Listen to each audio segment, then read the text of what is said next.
আসসালামু আলাইকুম দর্শক। ব্যাংকের বাইরে 2,70,000 কোটি টাকা।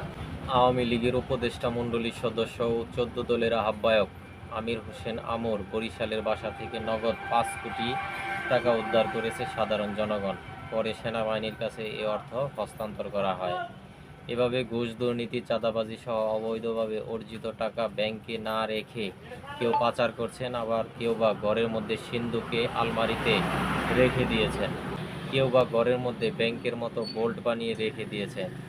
সময় সুযোগ মতো তা পাচার করে দিচ্ছেন। বাংলাদেশ ব্যাংকের সর্বশেষ হিসাবে ব্যাংকের বাইরে মানুষের হাতে এমন অর্থ রয়েছে 2,70,000 কোটি টাকা। সংশ্লিষ্টরা জানিয়েছেন, এসব উদ্ধার করা গেলে ব্যাংকিং খাতে চলমান সংকট অনেকটাই কেটে যাবে, পাশাপাশি বাড়বে সরকারের রাজস্ব আয়।